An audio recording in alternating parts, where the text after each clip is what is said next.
क्योंकि मेरी एक प्रॉब्लम थी।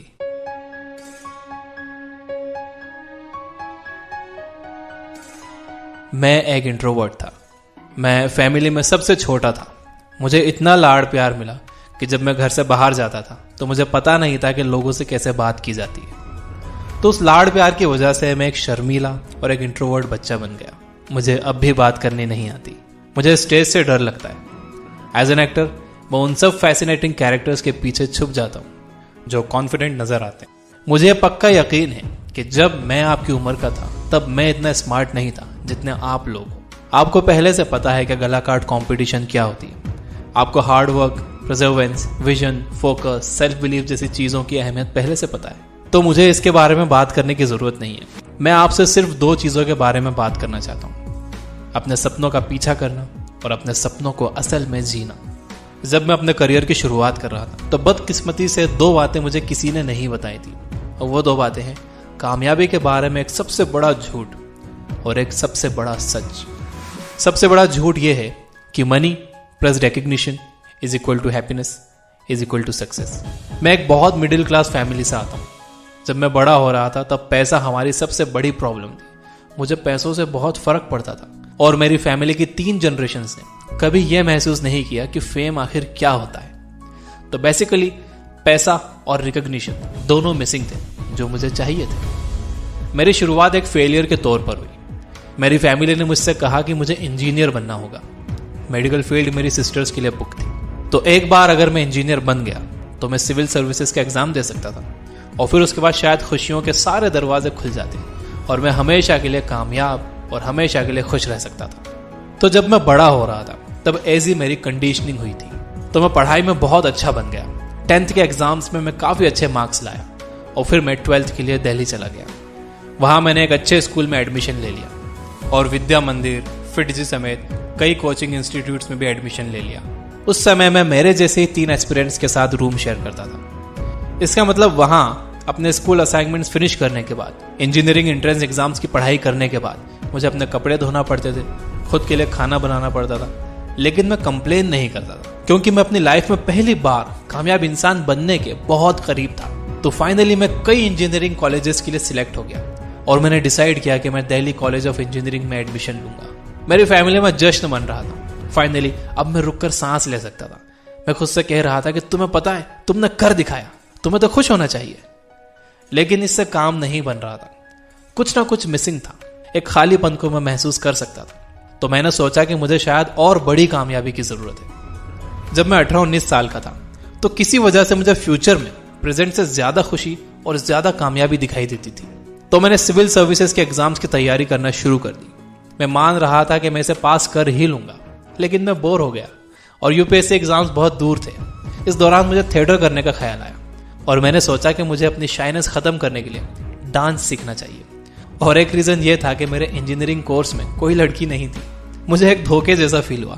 आप एंट्रेंस एग्जाम्स क्रैक करते हो और आपको पता चलता है कि वहां कोई लड़की ही नहीं है। तो किसी ने मुझे बताया कि डांस स्कूल में बहुत गुड लुकिंग लड़कियां हैं। तो मैंने सोचा कि चलो वहां जाते हैं। तो जब मैंने परफॉर्मिंग आर्ट्स शुरू किया तो एक चीज के लिए मैं श्योर था, वो ये कि ये मुझे बहुत पसंद आ रहा था।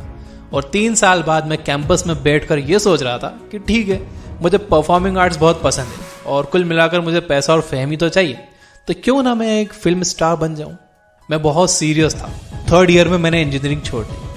मैं डिग्री से, इंजीनियरिंग डिग्री से बस 2 सेमेस्टर्स दूर था। मैं मुंबई आ गया और पूरी तरह से थिएटर में घुस गया और एक्टर बनने के लिए जो स्किल्स की जरूरत थी वो सीखना मैंने शुरू कर दी। और उस टाइम मैं एक सिंगल रूम किचन में 6 दूसरे लड़कों के साथ रहता था। लेकिन इस टाइम मैं तैयार था। इस टाइम में एक फर्क था, वो ये कि मैं बहुत जोश में था। मेरा सेल्फ रिस्पेक्ट दांव पर लगा हुआ था। इसलिए मुझे हर किसी को एक बात साबित करनी थी। मुझे अपने परिवार को एक बात साबित करनी थी और सबसे जरूरी मुझे खुद को एक बात साबित करनी थी। और ये वो टाइम था जब मैं एक बैकग्राउंड डांसर था और मैं हर उस स्टार के पीछे डांस कर रहा था जिनके बारे में आप सोच सकते हो, शाहरुख खान, शाहिद कपूर, हर कोई। और मैं उनके पीछे डांस करते हुए ये सोचता था कि मैं बस 3 कदम तो दूर हूँ, मुझे बस वहां तक तो जाना है जहां वो स्टार डांस कर रहा है और फिर मेरी लाइफ की हर चीज ठीक हो जाएगी। तो ऐसे ही चलता रहा और 2 साल बाद गेस व्हाट, मुझे मेरा पहला बड़ा ब्रेक मिला। मैं एक प्राइम टाइम टीवी शो के लिए सिलेक्ट कर लिया गया था। ये सीरियसली एक बड़ा ब्रेक था। क्योंकि मैंने पैसा कमाना शुरू कर दिया था और लोगों ने मुझे पहचानना शुरू कर दिया था। ईमानदारी से बताऊं तो मैं जानबूझकर मॉल्स घूमने जाता था ताकि लोग मुझे देखें, स्माइल करें, मेरा ऑटोग्राफ लें। और मैं खुद को पहली बार टीवी पर देख रहा था। आपको कोई आइडिया नहीं है कि जब मेरे जैसा इंसान खुद को टीवी पर देखता है तो कैसा लगता है। मैं रोज खुद को टीवी पर देख रहा था। ये बहुत बहुत बहुत बड़ा नशा था। मैंने ये भी देखा कि मेरे जो दोस्त इस सफर में मेरे साथ नहीं थे अचानक से उभर कर आने लगे। वो शो बहुत पॉपुलर हो गया।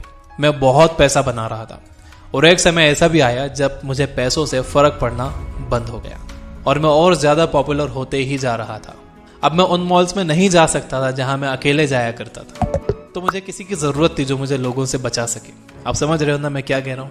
मैंने अपने लिए पहला ड्रीम हाउस खरीदा, मैंने अपने लिए मेरी ड्रीम कार खरीदी। और मैं आपको यह भी बता दूं कि अब जितना मुझे फीमेल अटेंशन मिल रहा था उतना मेरे इंजीनियरिंग कॉलेज के दोस्त बस सपने में ही सोच सकते थे। मैं बहुत अच्छा टाइम बिता रहा था और तभी कुछ अजीब सी चीज मेरे साथ होती है। मुझे इस फेम और पैसों की आदत हो जाती है और मैं फिर से धोखा खाया हुआ महसूस करने लगता हूँ। जो सपना मैं जी रहा था मैंने इसके लिए 10-15 साल इंतजार किया था। मुझसे खुशी का और कामयाबी का वादा किया गया था, लेकिन ये चीजें मेरे पास सिर्फ कुछ ही दिन रही। मैं खुश नहीं था। ऐसा कैसे हो सकता है? मुझे सक्सेस का ये वर्जन अच्छा नहीं लगा। मुझे फिर से प्रेजेंट से ज्यादा फ्यूचर में ज्यादा कामयाबी और खुशी दिखने लगी। तो मैंने डिसाइड किया कि मैं कुछ और करूंगा। अब आती है दूसरी बात, सबसे बड़ा सच।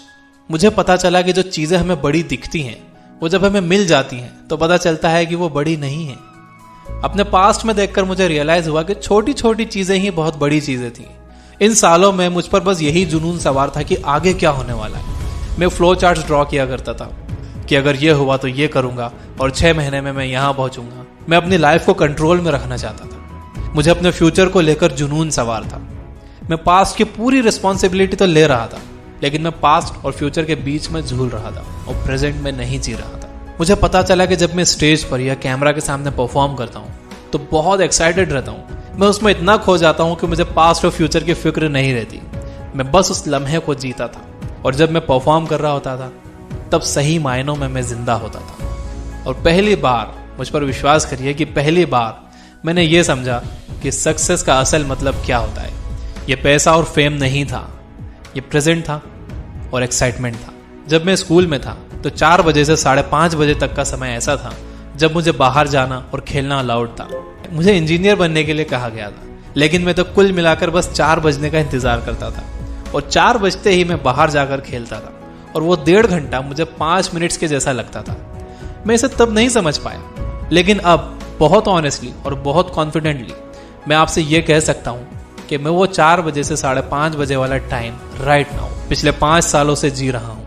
कॉज और इफेक्ट अलग अलग चीजें नहीं है। एक्साइटमेंट ही कॉज है, एक्साइटमेंट ही इफेक्ट है। तो 5 साल बाद मैं यहाँ हूँ और मेरे पास बहुत सारा पैसा और फेम है, लेकिन अब मेरी लाइफ में पैसा और फेम की कोई औकात नहीं है।